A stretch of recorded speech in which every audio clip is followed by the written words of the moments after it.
शाम होने लगी है, आसमान बहुत सुंदर है, लेकिन पता नहीं क्यों आपको सडनली एक घबराहट सी हो रही है, एक एंग्जाइटी सी हो रही है। और इस एंग्जाइटी का कोई खास कारण नहीं है, कोई स्पेसिफिक रीज़न नहीं है, कोई काम अटका हो इस वजह से नहीं हो रही है।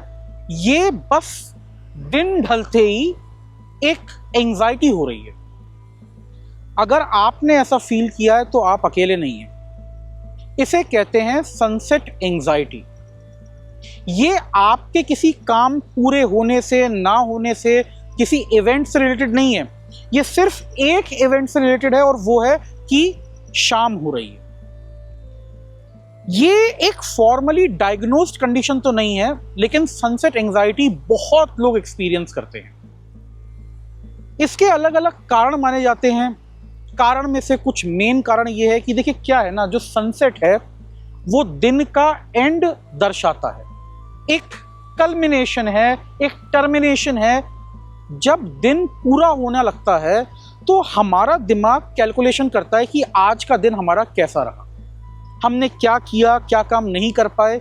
और कई बार हमें अगर ऐसा लगता है कि हमने आज सफिशिएंट काम नहीं किए, अगर हमारे को ऐसा लगता है कि हमारे आज के जो अचीवमेंट थे वो काफ़ी नहीं थे, तो कई बार हम एंग्जाइटी फील करते हैं। दूसरा कारण ये भी हो सकता है कि क्या होता है ना, दिन भर में हम यूजुअली सोशली बिजी होते हैं, हमारे बहुत सारे एंगेजमेंट्स होते हैं, बहुत सारे काम होते हैं, और तो और हो सकता है बहुत सारे डिस्ट्रैक्शंस ही हों।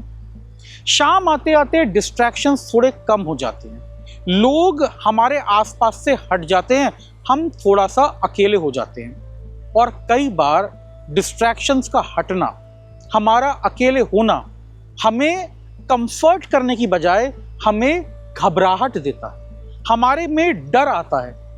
कुछ लोग हो सकता है अंधेरे से डरते हो, इसलिए शाम होने का टाइम उनके लिए रिमाइंडर हो कि अंधेरा आने वाला है, इस वजह से भी कुछ लोग एंग्जाइटी फील करते हैं। और भी बहुत सारे कारण हो सकते हैं, जैसे कि हो सकता है आप में जो स्लीप हार्मोन है उसका प्रोडक्शन कम ज़्यादा हो, या आप उसको लेके ज़्यादा सेंसिटिव हो, तो उस वजह से भी ये सनसेट एंग्जाइटी हो सकती है।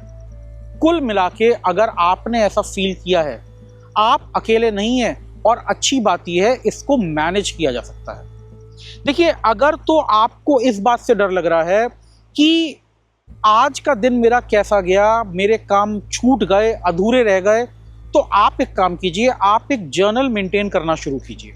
आपके दिन में जो भी अचीवमेंट्स हैं आप उन्हें लिखना शुरू कीजिए, और शाम को जब भी आपको ऐसी फीलिंग आए कि आज का मेरा दिन प्रोडक्टिव नहीं गया, या आज मैंने सफिशिएंट काम नहीं किए, तो आप इस जर्नल को उठा के देखें। आप जब देखेंगे कि आपने आज कुछ अचीवमेंट्स किए हैं, तो हो सकता है आपकी एंग्जाइटी उससे थोड़ी सी कम हो जाए। और तो और अगर आपको लगता है कि आपकी एंग्जाइटी इस वजह से आ रही है कि अब तक का तो दिन आपका प्लान्ड था, अब आपका दिन प्लान्ड नहीं है, आप बहुत ज़्यादा खाली हो गए हैं, इस वजह से एंग्जाइटी आ रही है, या डिस्ट्रैक्शंस ख़त्म हो गए हैं इस वजह से एंग्जाइटी आ रही है, या आपकी लोगों पे डिपेंडेंस ज़्यादा है और अब लोग कम हो गए हैं, अगर इन सब कारणों से एंग्जाइटी आ रही है, तो आप अपनी शाम प्री प्लान करके कुछ ऐसी चीज़ में एंगेज कीजिए जो आपके लिए एक्साइटिंग हो। कोई भी हॉबीज़ हो, इंटरेस्ट हो, जो भी इस टाइप की कुछ एक्टिविटीज़ हैं, उनको पहले से प्लान करके रखिए। आपको दिमाग ना लगाना पड़े, कॉन्शियस डिसीजन ना लेना पड़े। आपका टाइम फिक्स्ड है कि भाई 6 बजे से मान लीजिए मैं अपनी हॉबीज़ को टाइम देना शुरू करूँगा।